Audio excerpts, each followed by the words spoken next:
All right.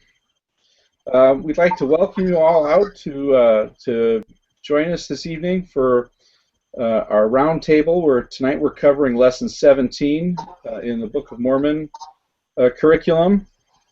Seer-Becometh a great benefit to his fellow men. With us tonight, we actually have a fairly large group. My name is Ben McGuire, and if I'm going to go with the from my left to my right here, hopefully it's the same for everybody else. But on my left is Craig Foster, Dan Peterson, Martin Tanner, Chris Frederickson, Steve Densley, and tonight our lesson material is going to cover Mosiah chapters 7 to 11.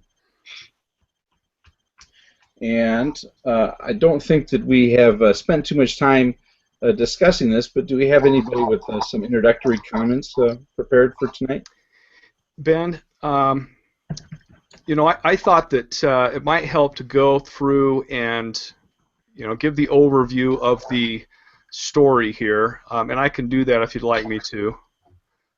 Go ahead.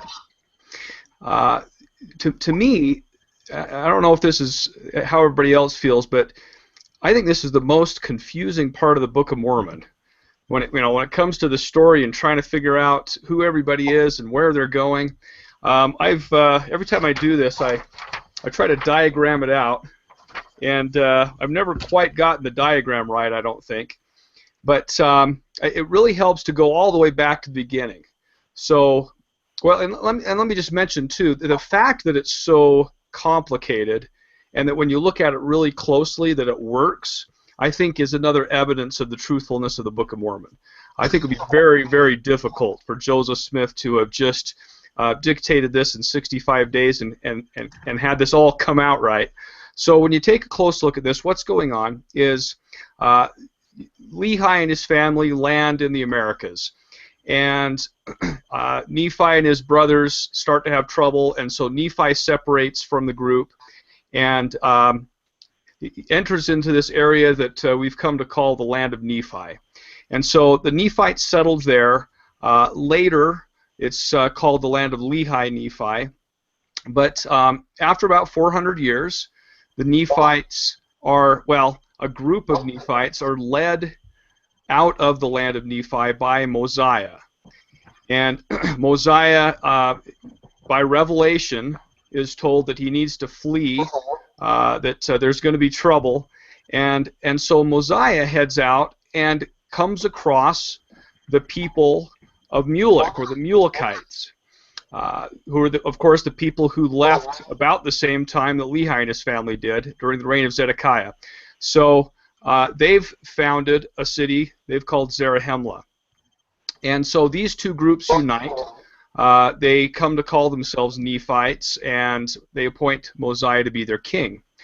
Now, some of this isn't in our lesson assignment, Mosiah 7 through 11. You have to go back to Omni to find some of this history, and actually, I suppose, back to 1 Nephi. So there are Mulekites in Zarahemla, and while they were there, they run across a guy named Coriantumr.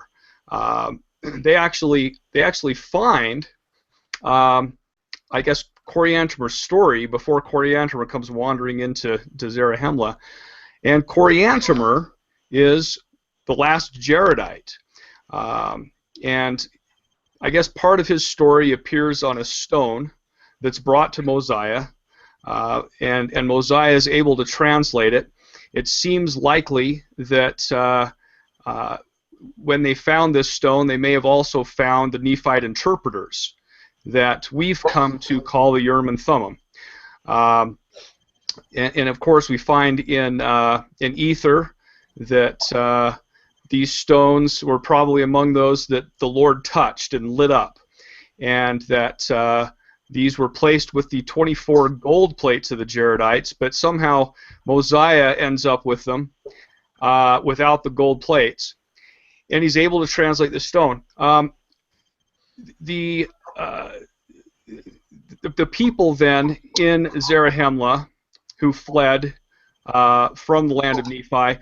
After a little while, there's some of them that start to wonder what happened, back in Nephi, and figure we ought to go back there and see if we can reclaim that land. So Zenith is part of an expedition to the land of Nephi. The idea is they're going to go and destroy the Lamanites that are there, retake this land. And Zenith, one of the interesting things is that the Mulekites, of course, have developed a different language than the Nephites had, and it makes a point of saying that Zenith knew the language of the Nephites, and he's sent into the land as a spy.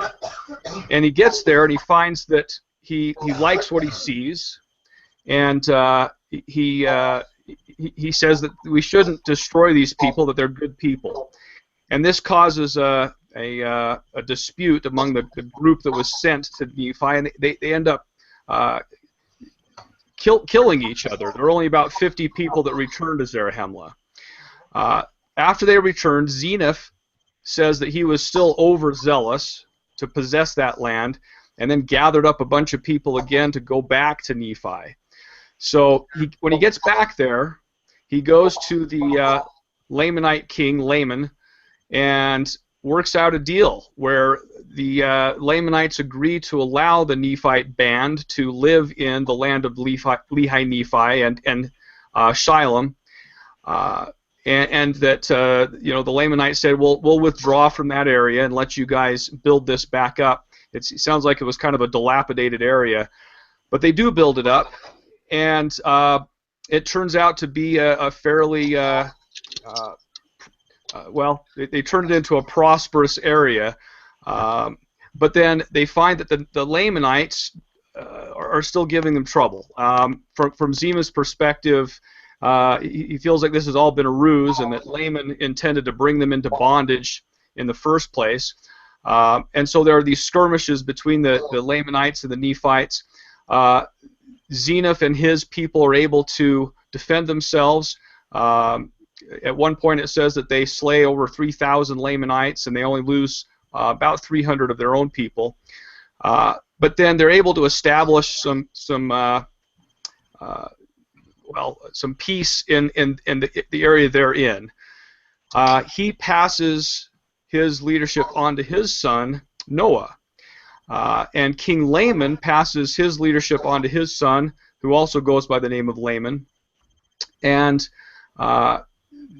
there are ongoing struggles between the Lamanites and the Nephites, who are now led by King Noah.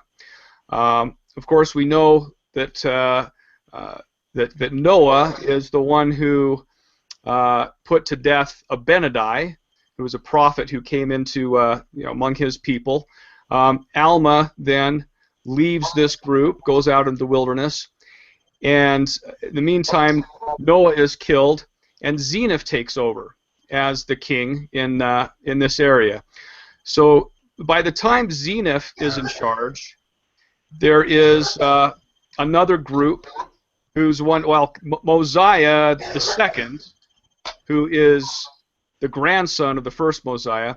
He's wondering what happens to the people and sends a guy named Ammon out to find out what happened to the people that went to the city of Nephi. And so when Ammon comes to the land of Nephi, Zenith, wonders if this is, this is a good guy or a bad guy. Don't you mean Limhi? Limhi. What did I say? You're saying Zenith. Oh, I'm sorry. Yeah, Limhi. So this is Zenith's grandson. So Limhi, Ammon introduces himself, says, "We've come from Zarahemla." Limhi is very happy to hear this and sees this as their chance to escape. They end up leaving the city, land of Lehi Nephi, go back to Zarahemla. Zenith or Limhi mentions that they tried to find the land of Zarahemla earlier, and instead stumbled across ruins that were, they didn't know what they were, but they were the ruins of the people of the Jaredites, and they found 24 gold plates. And Ammon tells Limhi that he's in luck. There's a seer that they have back in Zarahemla, King Mosiah, who has interpreters that's going to be able to interpret those. And so they go back to Zarahemla. Later, the people that Alma took with him out into the wilderness also return to Zarahemla, and then everyone's united, and then the story moves forward from there. Did I miss anything? No, but don't give a quiz. I think you're right, though, that the complexity of this is one of the impressive things. It struck me sometimes. I've taught Book of Mormon at BYU, I don't know, twice or three times, I think, on loan to the religious education college. And I've sometimes asked people to diagram Mosiah, do essentially what you were saying that you do. And I say I'll give them extra credit. Nobody ever does it because it's so complicated. It's just really hard to do. But what impresses me is that all these disparate elements, people literally getting lost in the wilderness, passing one another, and and so on. But at the end of the book, it all sort of resolves like a chord in music. That all the different notes come together, and you have this harmonious thing just at the right time. It's really a nice bit of composition. If you assume that Joseph is making this up on the fly, it's incredibly impressive to me, anyway.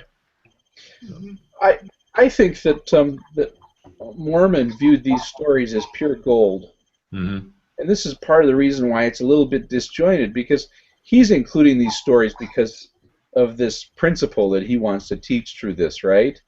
If you're righteous, God will save you, and he's telling this in the context of his own time.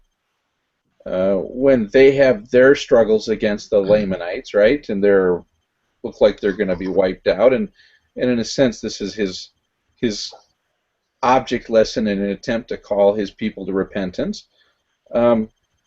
And I think that there are some conclusions that he pulls out of this that we don't necessarily agree with, right? This idea that that if you survive, you're blessed by God, and if you're destroyed, it's God punishing you, right? I think that we tend to be less likely today to see prosperity as simply a blessing from God, and a lack of prosperity as evidence of God's anger against us. But this is where Mormon is pulling this in, and why he's so fascinated with these stories and these miraculous, events where one group of people is saved, and I think he's really stressing this sort of aspect of these narratives as he's presenting them to us. Another thing that I find really interesting, and this goes back to some of that backstory, is that Zeniff, it says, is really overzealous to inherit the land of his fathers, right? But this isn't the land of the fathers where they first come in. This is not where Nephi and Lehi first land, and this is where they've moved into the wilderness and set up their second city, so to speak. And Jacob never viewed that as the land of their inheritance. That was always the wilderness. And it's interesting to me that between the time of Jacob and this time of Mosiah, they've kind of lost sight of that original place where they first landed and immigrated before that initial split. And when they talk about going back to the land of their inheritance, it's going back to that wilderness site. What was the wilderness at first has now become their homeland, that they're kind of desperate to get back to. And I've always found that to be very interesting to me as well. Yeah.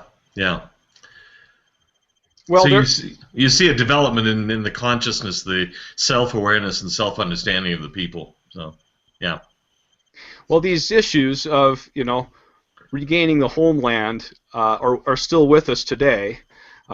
People being maybe overzealous about we've got to have this land, and the disputes that go on for generations, and then the stories that arise surrounding these disputes. It just sounds very, very familiar. When we consider the current disputes between Palestinians and Jews, and the way in which the people are taught about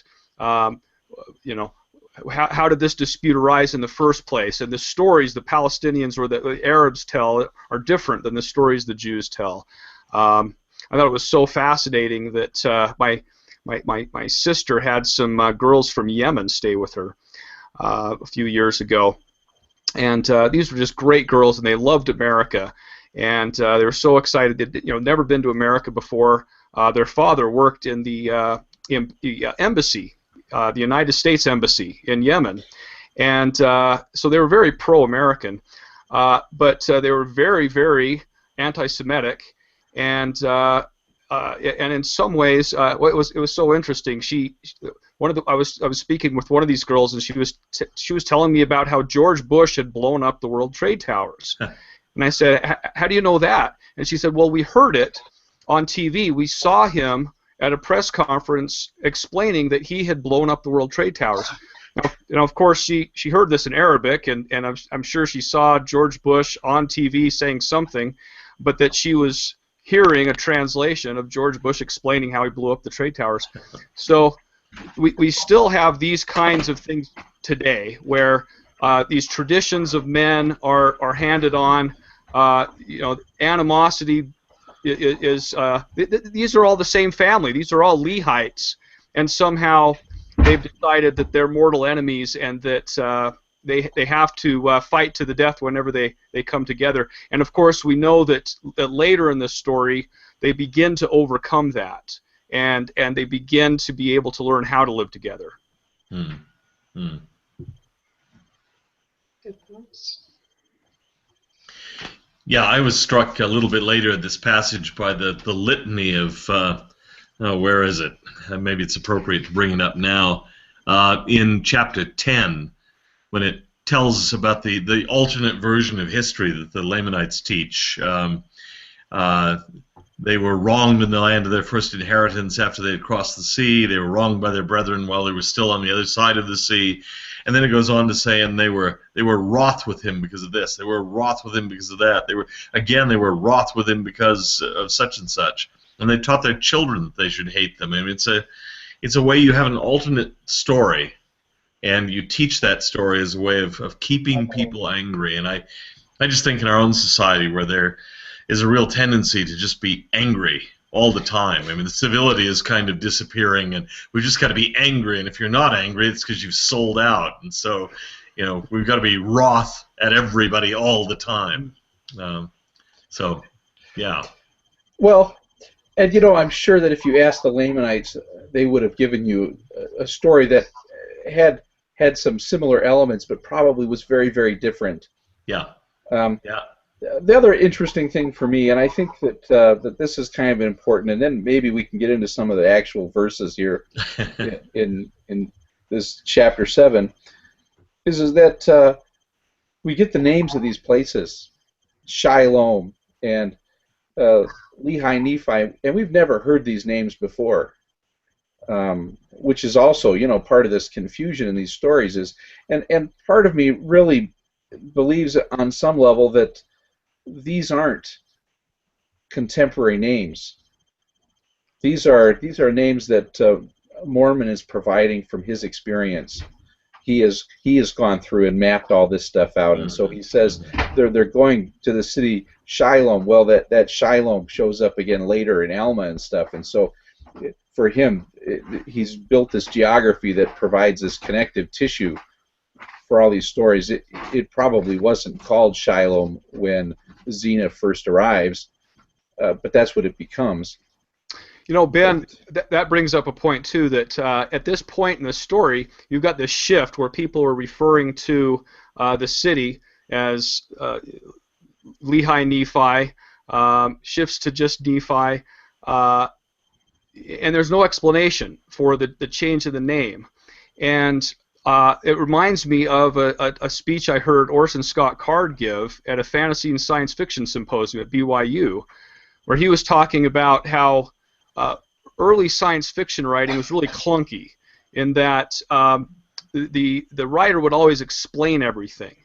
And so if somebody's walking through a door, You would explain how the door comes up this way, and there's something you put your hand over it, and it would explain it in a really detailed way.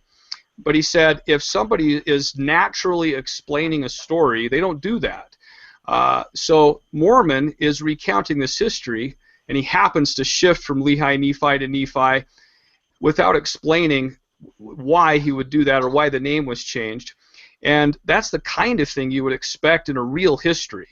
If it is, an unsophisticated storyteller, you might expect him to stop at some point and say, "This is why the name was changed," and go into detail on that. And Mormon doesn't do that, which is another indicator of the authenticity of the history. All right. Do we have any passages anybody would like to comment on here in chapter 7? There's a couple that I want to mention, but I'll give the rest of you an opportunity here for a minute. We're not exactly jumping at it. I can tell. Well, I've got a couple of things. If nobody else is going to jump in, let me go back to this part about being overzealous. It strikes me that this is what was the instigator of all the trouble for Zeniff and his people, was the overzealousness, and he seems to have recognized that in hindsight, and that we sometimes have that problem today. There are people who will be overzealous about different points of doctrine, for example. So you'll have people who will break off from the church because of their overzealousness. So we have polygamous groups that break off. Sometimes people become overzealous about the word of wisdom, or overzealous about food storage and survivalism. Martin Harris was overzealous in his desire to show the Book of Lehi to his wife, and it reminds me of the scripture about in Doctrine and Covenants, whatsoever is more or less than this is not of me. So we need to be careful to strike a balance between what God is asking us to do, what's correct, and maybe our perception of what would be ultra righteous. We need to try to make sure we're not doing more or less than what God's asking us to do. I think going along with that too, I think that there's a sense for me that this is in some ways similar to early Mormonism, trying to fulfill prophecies, right? I think that's part of it here, is that he has these prophecies of them and the land of their inheritance, and so he's trying to make that happen. And I'm not sure that that's a horrible thing, but when we try to force things into our time frame, sometimes we get unintended consequences. Yeah. At the end of verse 1, when they send this expedition out, it says at the very last part of that verse, "Therefore they wearied him with their teasings." And I think that it's worth pointing out that word had something of a different meaning back in 1830. It didn't mean to make fun of. It meant to annoy very much. And those are kind of related. But what essentially it says is that he got tired of hearing them talk about it and ask about it and say, "When are we going to know something?" And so he says finally, "Go." Go, check it out, find out. If you're still alive, come back and let us know, right? And it may be that he sent some of the very people who are pestering him so much. They're the ones that are overzealous. So he solves a couple of problems. One, we'll take care of this natural curiosity. And the people that are really pestiferous nuisances in my presence, I'll send them off into the wilderness. Let them get their energy, take care of their energy and expend it while slogging through this trackless wilderness. By the way, it seems to suggest it was not an easy place to navigate. That it's easy to get lost. They couldn't clearly find where things were. People were routinely passing one another and getting lost in the wilderness. And when it says that they wandered many days in the wilderness, even 40 days did they wander, it might be precisely 40, but 40, there's an old Middle Eastern heritage of 40 just meaning lots. Ali Baba and the 40 Thieves, 40 days and 40 nights. You know, it's a lot of days. And he repeats it, doesn't he? He says the 40 days twice, and the second time it's almost like when they got done wandering, there they were. Yeah. But, you know, I can imagine that you would say, all right, it irritates you so much, you're so curious, so go. Just go. And if you find something great, and if you don't in the meantime, at least you're not around here bugging me. So. Verse 19.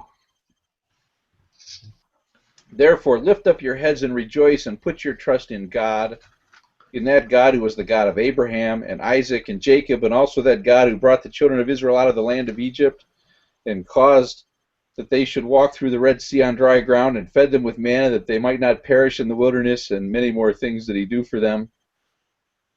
And again, the same God has brought our fathers out of the land of Jerusalem, and kept and preserved his people even until now, and behold, it is because of our iniquities and abominations that he has brought us into bondage. That's verse 20.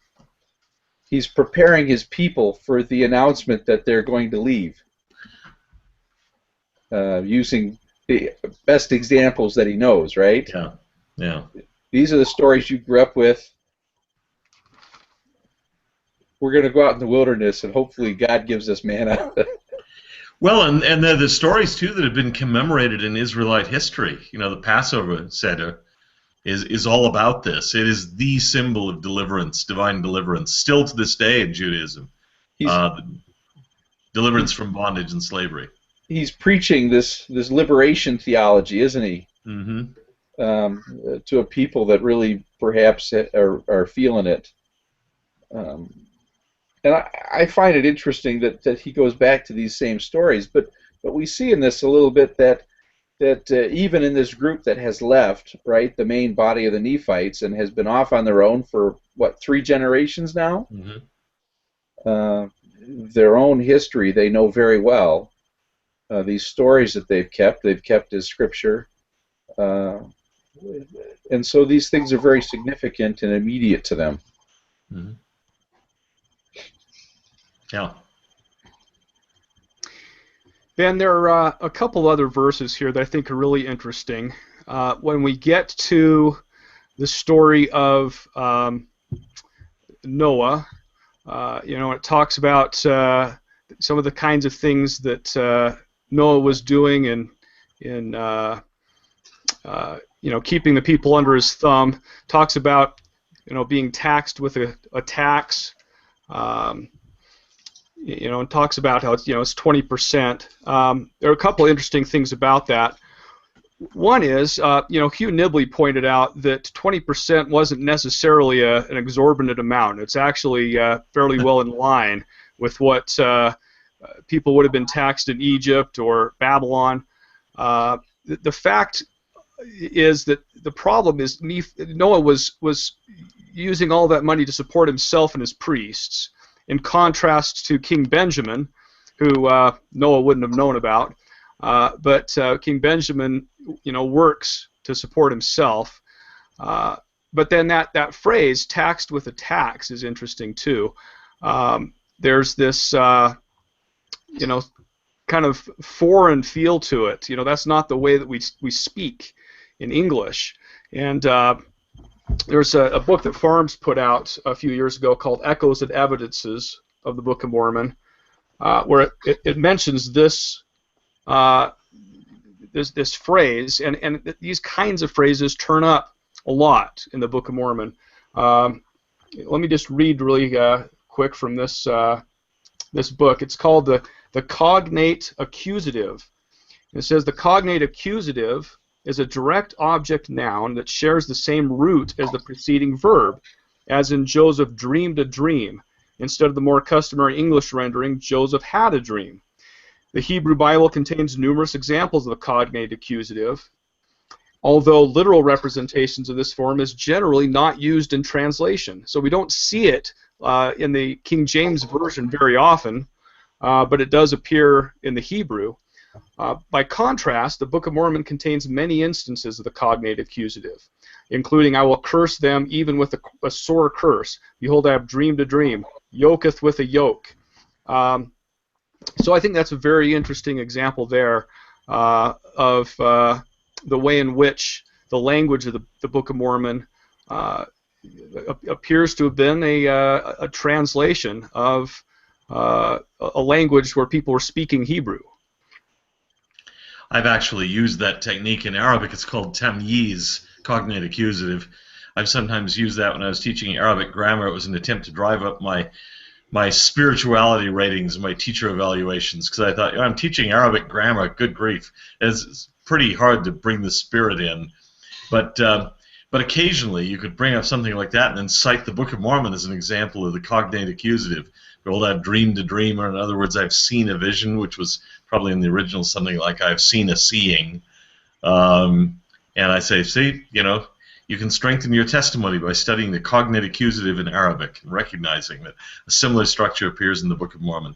So, that drives my spirituality ratings up, and I still have a job. So take note. Can we chapter 8? I just had one more quick comment, and then we'll move on.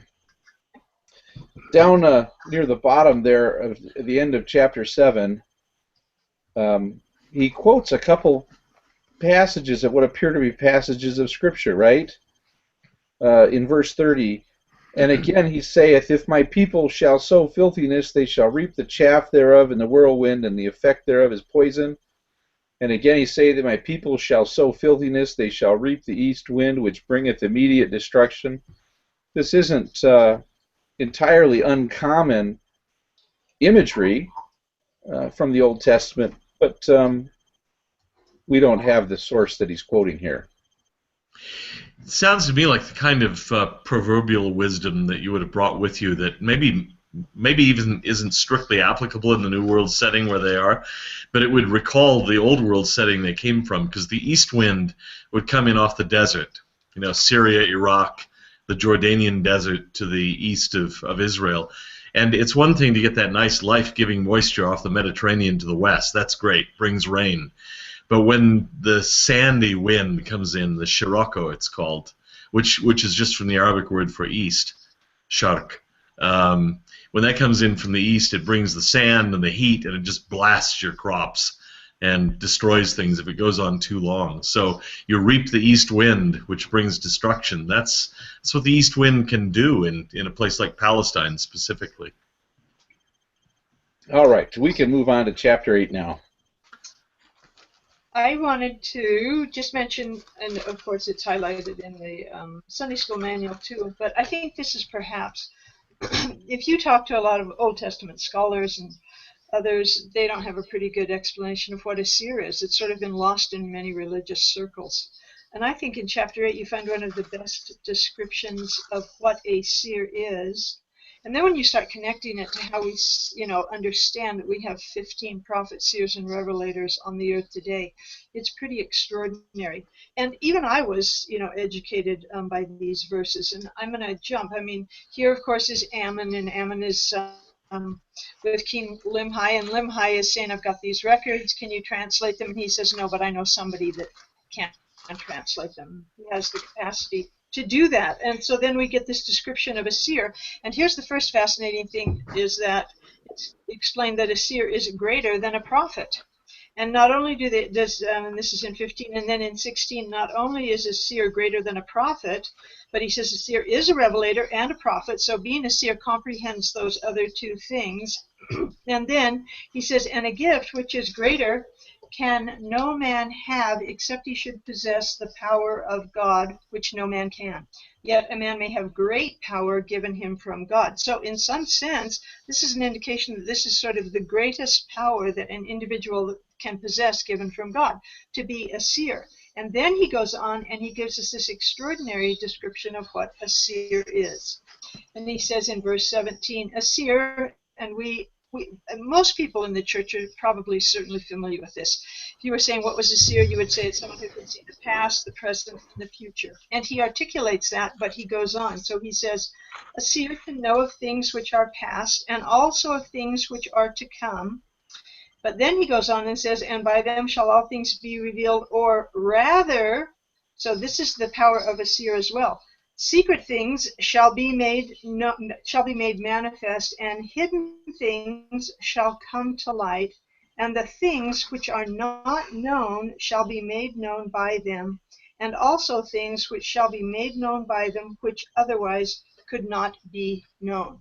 That's pretty extraordinary, particularly, I do a lot of this in my Doctrine and Covenants class, so we're talking about in section, 44, they're talking about gathering for a conference to hear, a prophet. And Joseph Smith, of course, has had problems because he's had Mrs. Hubble who comes preaching, and he has had Hiram Page, who, of course, has his own seer stone, and they're coming from all different religious communities where many of them believe that it's very egalitarian, everything, everyone is equal in that church, anyone can stand up and prophesy for the entire congregation. And so the Lord is busy educating the saints in the fact that the prophet receives prophecy for the entire corporate body of the church. And then when we understand that they're prophets, seers, and revelators, and then when we understand there's 15 on the earth today, and so that sort of heightens our awareness of how extraordinary and how much we should revere what's said at conference, or how closely we should pay attention to what is said at conference. Because here are individuals that are prophets, seers, and revelators, and before conference starts, we sustain them as prophets, seers, and revelators. And so that helps us to understand that here are these individuals that are helping us anticipate exactly what we need to know and do and understand for the next 6 months. And so I thought that definition is probably one of the most beautiful definitions of a seer in all of Scripture. Thank you. Well, and this discussion about seers arises by virtue of the fact that they found these records, and that earlier the Mulekites had found interpreters or seer stones, and they found a stone that Mosiah was able to translate. I thought it was interesting when I went to Mexico. You go into the gift shops there, and you can find all these little. I've got one here. It's Zappa Stella 5 stone. That's, I think, probably really popular for Mormons. Because it looks a whole lot like what we might imagine maybe a Tree of Life vision from Lehi. And so there was a lot of discussion of that early on when that was discovered, and it doesn't really it's not very consistent with modern archaeology, that interpretation. But the thing that is very interesting is that there are these stones in Mesoamerica that do have stories engraved into them. And there aren't very many places in the world where you find these. You do find them in Egypt. We're all familiar with obelisks, and different places in the Middle East. The Code of Hammurabi was inscribed on a stone, and the Rosetta Stone. There are some places in China and India. Not very many places in the Americas. The closest corollary might be totem poles that you find in the Pacific Northwest. But this kind of stone that's described in Omni, that the Mulekites stumble on, that has Coriantumr's story, is consistent with the kinds of stones or stelae that we find in Mesoamerica today. Yeah. Good point. I had one quick comment on the concept of a Urim and Thummim. I wasn't going to say much tonight, but I thought I would chip in on this concept.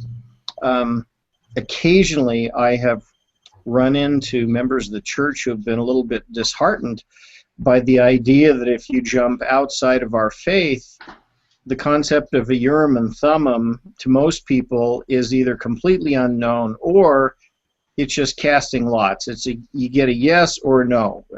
It's something very, very simple, and they've been told that that's inconsistent, that our view is inconsistent with the real way that the Urim and Thummim was anciently, and that just really is not true. And I had one quite good source, or at least a source that I thought was was good by a non-Mormon who has spent most of his adult life studying the concept of Urim and Thummim.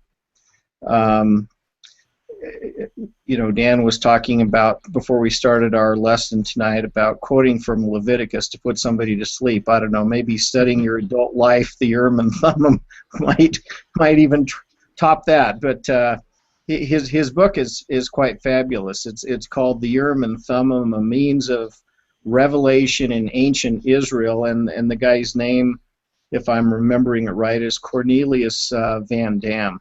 Yes. And he goes through in quite a bit of detail all of the reasons why he is absolutely convinced that the Urim and Thummim was something far more than just a yes or a no, just to cast lots and you got a yay or a nay, and that this was really a genuine means of revelation. And so we as Latter-day Saints have absolutely no reason to believe that our view of the Urim and Thummim isn't the more accurate of the way the ancient Urim and Thummim really was. Well, in line with that, I think that we have to remember too, the Book of Mormon never actually uses the words Urim and Thummim. It talks of interpreters, and it might be better to say that the Urim and Thummim of the Old Testament were like the interpreters, and not necessarily the other way around. We don't start calling them the Urim and Thummim until after William Phelps draws that conclusion in late 1832 and early 1833, and publishes it in some articles that he writes. Prior to that, we just know about it in the early church as the interpreters, and they get used for all sorts of stuff. In this, I think that there's this interesting contrast being drawn too. You know, the king here that Ammon is talking to asks if he can translate this, and Ammon says that he can't, right? And the king says, he says, I'm desirous that these records, this is in verse 12, should be translated in our language, for perhaps they will give us a knowledge of a remnant of the people who have been destroyed from whence these records came, or perhaps they will give us a knowledge of this very people who have been destroyed, and I am desirous to know the cause of their destruction. There's this interesting contrast here, you know, because in the previous chapter at the beginning, we have a king who's being teased, right, about what happened to Zeniff and his people, and here we have another king who's also anxious to learn about this people, but he doesn't have anywhere that he can go or send people to find out because there's nobody left, right?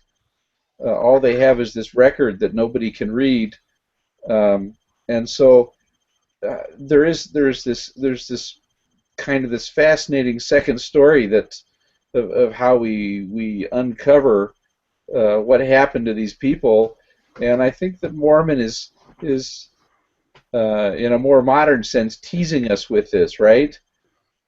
Because he knows what happened to these people, and he knows that it's exactly the same story that he's been telling us, and so he's preparing again this message of be righteous and you're fine, and be wicked and you're going to be destroyed. You're going to reap the east wind, right? Mm-hmm. And so it's I think that on Mormon's part this contrast is very deliberate, and he's now introducing us to a second story and how we managed to discover. But at this time we can't send people out. We have to bring this record to this special person who then God empowers to read the record. Mm-hmm. You know, Ben, going back to the word Urim and Thummim, I think it's very interesting that in Hebrew, the word Urim and Thummim means lights and perfections. And, you know, it's not used in the Book of Mormon, but I think that it's very appropriate that those words would be used in conjunction with seer stones, especially when we consider that the brother of Jared received the first two of these stones at the same time he had gone to the Lord and asked the Lord to touch some stones that they would light up so that they could light the barges. And it's not clear if the 2 stones that make up the Nephite interpreters are among those stones he touched and lit up. But the fact that it appears in conjunction with that event, it makes sense that the Lord may have taken 2 of the stones. He says, and take these 2 stones and seal them up with the record. That the stones that were lit up may have been those Nephite interpreters, and to later call them lights and perfections, or Urim and Thummim, would seem appropriate. And the fact that Joseph Smith describes his own seer stone as something that would maybe have some kind of light emanating from it as he's trying to translate, and so maybe needs to kind of block out the ambient light so he can kind of see better what he's receiving on that stone, I think is very interesting. So the fact that we call Joseph Smith's seer stone a Urim and Thummim, and we call the Nephite interpreters a Urim and Thummim, seems consistent with the translation of the words Urim and Thummim. And I also think that this is an important thing for members of the church to remember. We have some members who have been troubled, dismayed, whatever else you want to say, when they hear that Joseph Smith had a seer stone. And that's how he translated a good portion of the Book of Mormon, was by placing the seer stone in the hat, etc., and so forth. And they go on about, no, that isn't how it was. So didn't we hear that he used the Urim and Thummim, or whatever, the interpreters, to translate? Well, when you get right down to it, that's what the interpreters were, like you were saying, Steve.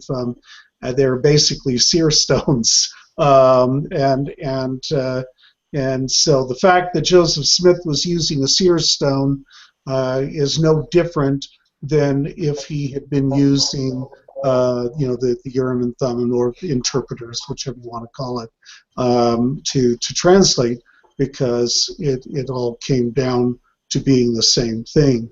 And sometimes I think members get too caught up in what seems foreign or strange to them, and it shakes them, when in reality it's pretty much the same thing. Yeah, I mean, it's basically, whoa, Joseph didn't use 2 rocks to translate the Book of Mormon, he used only 1? I'm out of here. Right. Once you grant the possibility that translation occurs with the use of a rock or 2 rocks, it's pretty much the same. Doesn't make that much difference. That's probably somebody that just doesn't want to pay tithing. Now, in chapter 8, in verse, I've lost it now. Well, rather than looking for it, the king brings to Ammon a collection of records, apart from these ones that nobody can read. And it's a record of Zenith, and the next many chapters of the Book of Mormon are taken from this record of Zenith. And so we're going to move to the last 3 chapters for our lesson tonight, and I know that we're starting to run a little low on time. But chapters 9, 10, and 11, which wrap up this material, come from this record of Zenith. And I think we could start just with the very beginning, and this will probably sound familiar to us, right? I, Zenith, having been taught in all the language of the Nephites, and having had a knowledge of the land of Nephi, etc., he's got a copy of some of Nephi's records in front of him, right? And he's imitating it. Yeah. So he's and it's very interesting, because we have Zenith, and I think that we kind of see in Zenith a man who thinks a lot of himself, right? And his role and the importance of what he's doing. This is his overzealousness. I think that he sees himself as the guy who's going to reclaim the land of his fathers and fulfill the prophecies, right? And so his record starts off in this way. He's leading the migration back. And I think that really it shows exactly, and perhaps it is this beginning, right, that kind of foreshadows what's going to happen, the violence that occurs and the problems that he encounters, in the sense that maybe he was starting off with a certain attitude that wasn't helping the group be successful. Yeah. And, I am the new Nephi. Yeah. Well, and you know what? Mormon actually does a really good job of sort of anticipating this, and it's verse 20 in Mosiah 8 where he says, "Oh how," and you know he's giving us again, he's leading us to draw certain conclusions. "Oh how marvelous are the works of the Lord, and how long doth he suffer with his people? How blind and impenetrable are the understandings of the children of men, for they will not seek wisdom, neither do they desire that she should rule over them. They are as a wild flock." And so here now we're seeing the story, and it's quite interesting because you're getting a parallel here. You're getting the Lamanites, and it talks about the wickedness of the Lamanites. You know, this is in chapter 10. They're wild, they're a ferocious, bloodthirsty people believing in the traditions of their fathers. And, you know, we mentioned a little earlier the way that they read the story of their coming to the new land, etc., etc. But then we get King Noah, and here is Zeniff, and whatever else you may or not say, he kind of reminds me, you know, in some respects of Galileo, who is really quite brash and quite in your face as a young man, but then he has experiences that tend to humble him. And he comes to the end of his life a very different individual. So here is Zeniff, and whatever his experiences have been, we do get at least a sense that they are trying to be righteous and they're trying to be obedient. They've been humbled by our Father in heaven. Nevertheless, you know, if we were talking about Lamanites and Nephites, here we have what we might call Nephites, and they also become grossly wicked under Noah. And I think there's a message there for us today.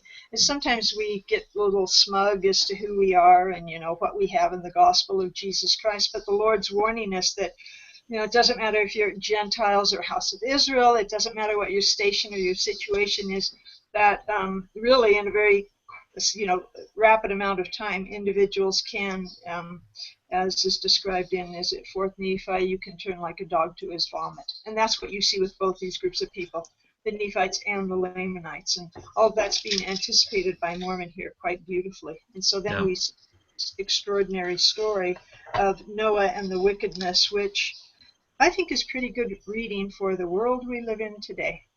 Absolutely. You know, in fact, I know that quite often in classes, you know, Gospel Doctrine or whatever else, we use the story of King Noah and his priests as an example of when you have wicked leaders, that it eventually filters down to the people.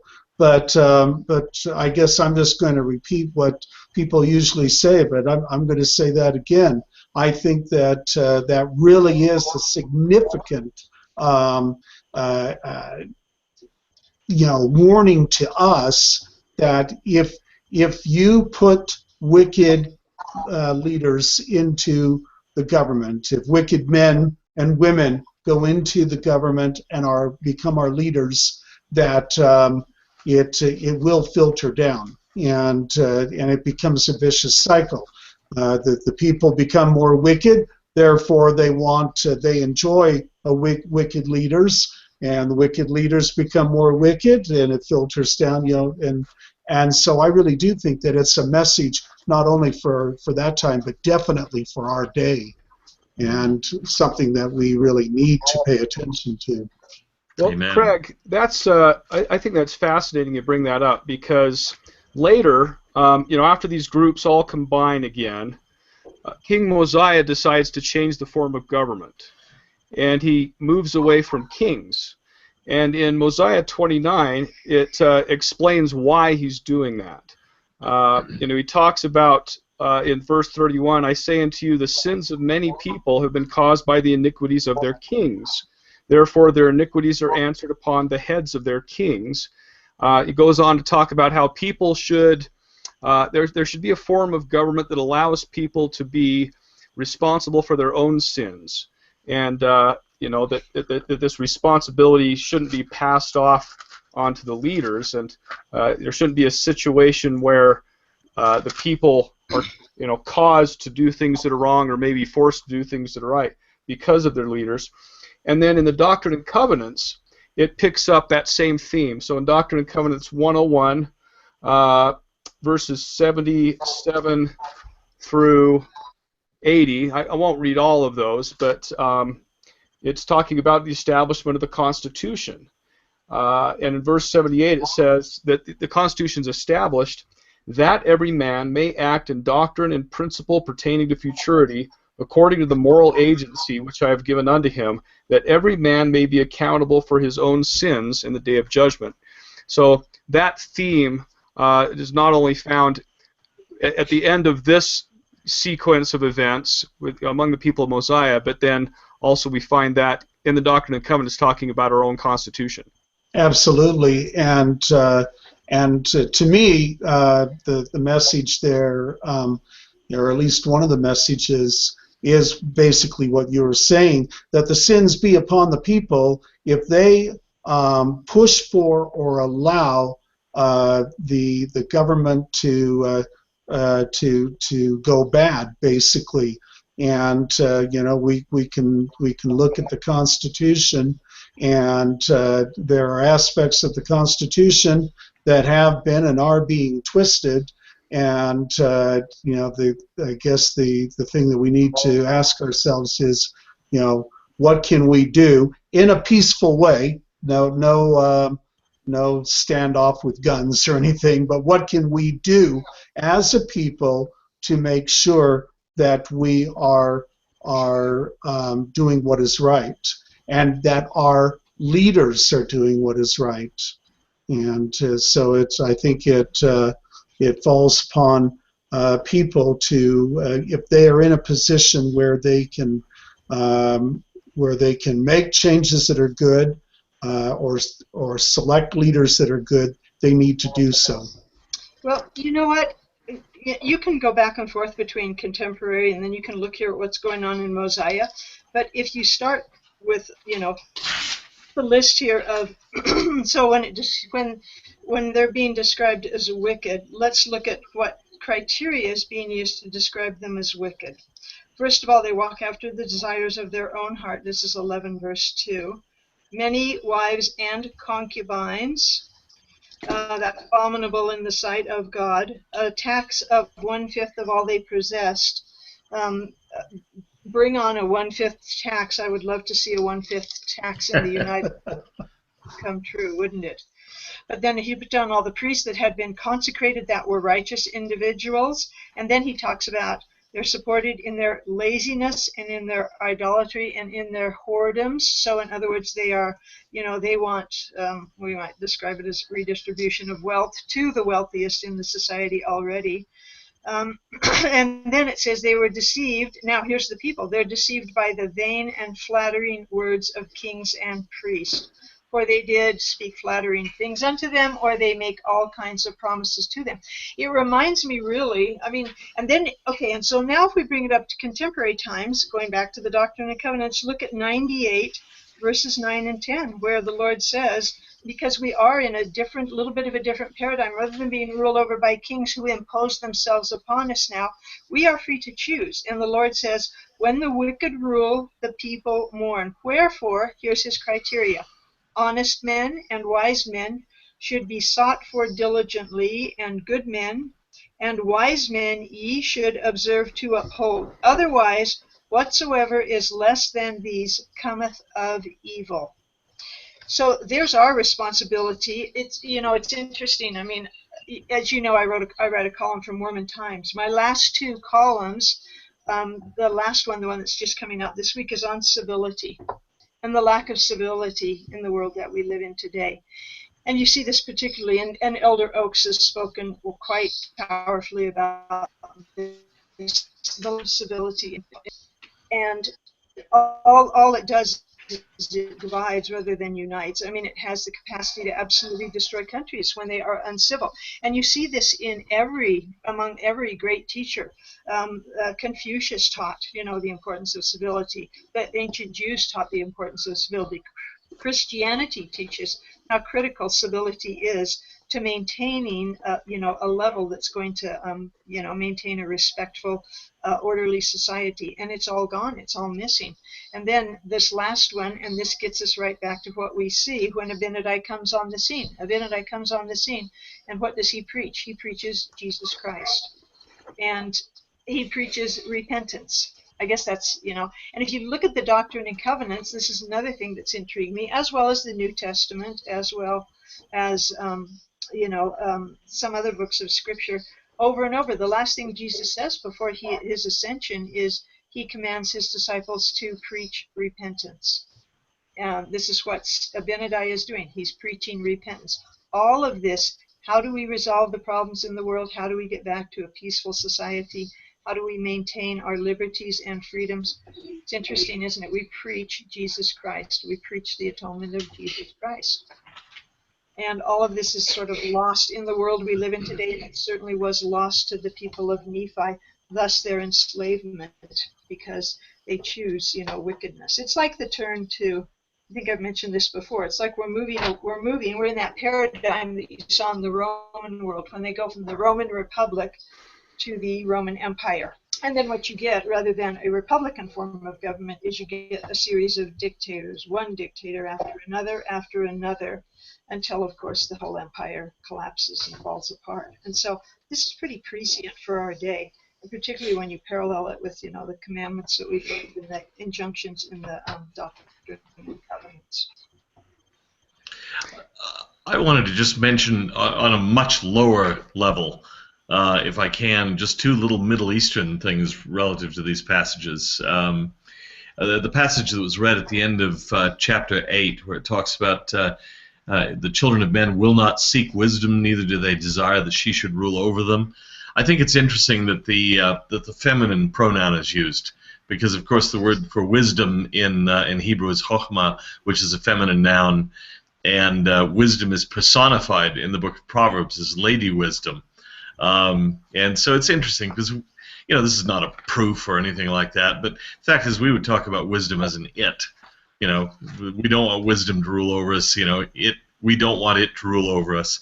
But the Book of Mormon says she, which I think harkens back to the Hebrew and to that tendency to personify wisdom as Lady Wisdom, who is there with the Lord. And then the other thing I just wanted to point to, and I actually just sketched it out on a piece of notepaper, but it occurs to me that it'll probably show up backwards, for all I know, on the screen. Over in Mosiah chapter 9, verse 9, it lists a bunch of the grains and the seeds and so on that they use, and one of them is sheum. And it's a fun little thing because years ago I took a course on Babylonian, Akkadian, which is the only language I've ever taken that really did remind me of chicken tracks.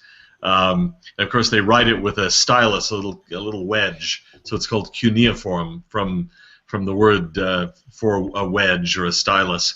And sheum, it was a kind of grain, she with a nominative ending. And so this is, I don't know if that'll come across or not. It's backwards on my screen. I don't know how it looks to you. But anyway, sheum. It's good for us, Dan. Okay, good. Sheum is a legitimate ancient Near Eastern grain. Now, whether that's pure coincidence or whether they actually had that and knew that name, I don't know. But there you have the actual cuneiform symbol for it and the transliteration sheum. Hey Dan, along with that, Chris referred to the tax. A 20th of this and or a fifth part, a fifth part of the gold, a fifth part of the silver, and it uses the word ziph, along with these different metals. And ziph, of course, isn't a metal as far as we're aware. There's not a translation that Joseph Smith provides to let us know what ziph is. Yeah. But, and you maybe know the Hebrew word. I suppose it's pronounced ziev. Yeah. Which in Daniel, that word is translated as brightness. Yes. So there is this Hebrew word that seems to correspond to ziph, that would be translated as brightness. That seems very seems to fit very well among this list of gold and silver and bronze. And of course, Joseph Smith, when he translated the Book of Mormon, was not studying Hebrew at that time, but we can find these little bits of languages from Hebrew to Akkadian to Assyrian, and so again, that's it's another one of those things that is pretty neat that it actually fits. Yeah. I might mention too that one of the most common tax rates in the Islamic world was the 1/5 or 20% tax, and it's actually called the khums, which is from the word for 5, a fifth. So the fact that they had a 20%, a 1/5 tax, it's pretty standard issue stuff in the ancient medieval Near East. The only question is, what's it going for? Is it building new roads, or is it building palaces for your king? Now, in chapter 11, when we get the list of bad things that Noah's done, I think it's also important that we recognize that this list is taken largely from Deuteronomy 17 and the kingship code, which talks about having wives, talks about your heart being led astray, it talks about the tax and what you use the money for. Mormon is and by the way, chapter 9 starts off with I, Zenith, right? But by chapter 11 here, this is all Mormon. This is a narration. This is not a first-person account from that record. Mormon isn't quoting it anymore, right? He's really filling us in and letting us know it's a summary, the executive summary. Right. Perhaps copying it was taking too much time. But he really wants us to understand Noah was a bad king. Yeah. Right? And when we compare him with King Benjamin and all the things that Benjamin does, which are really doing exactly what the king is supposed to do according to the kingship rules in the Old Testament, Noah is breaking all of them. And this pattern is carried out when Moroni goes into Ether, the book of Ether, and describes the worst king for the Jaredites, right? He goes right back to these same terms. Because this is how they know to explain that this king was really an awful king. Yeah. And so he picks his complaints from a very short list. But there were probably lots of other things that he could have complained about. I think the influence of Deuteronomy is obvious too. You've mentioned Mormon's sort of, to us, maybe a little bit overly simplistic idea that if you're righteous, you prosper, and if you're unrighteous, you fail. But that's a common cycle in Mormon's narration of the Book of Mormon, and it's very Deuteronomistic, that righteousness brings prosperity, unrighteousness brings failure and political and socioeconomic collapse. So I think you can see the spirit of Deuteronomy in a way working here. That text is important in some ways. And remember, some people think it had just been rediscovered not long before the Lehites left Jerusalem under King Josiah. So it was hot new stuff, for those who were interested in prophetic writings and so on. They had just come across this really exciting text, and I think you can see influence of it in the Book of Mormon writers. Well, I think that we're pretty close to our time for the evening, and we've kind of managed to make it through our material. Do we have any last comments before we wrap it up tonight? I think I've said more than I had thought, so probably ought to stop. All right. Let me just say that we end this lesson right. We're getting into really a key section here, and I think that this lesson is in some ways, although we get this important chapter on a seer that we talked a little bit about, this is really the lead-in to the story of Abinadi. And Abinadi and his sermons are some of the, at least for this section of the Book of Mormon, are some of the most in-depth doctrinal discussions that we get until we get to the second half of Alma. And Alma quotes frequently from Abinadi. I mean, this really was a foundational section for what Nephite religion later became. And so we've set the scene. We've got the wicked king, and in verse 28 of chapter 11, right, he's saying, I command you to bring Abinadi hither that I may slay him, right? He's going to try and kill the prophet, and so he's set the scene for this next section, and Abinadi really is going to provide us with great material that we're going to get over the next couple of roundtables. But other than that, you know, these chapters here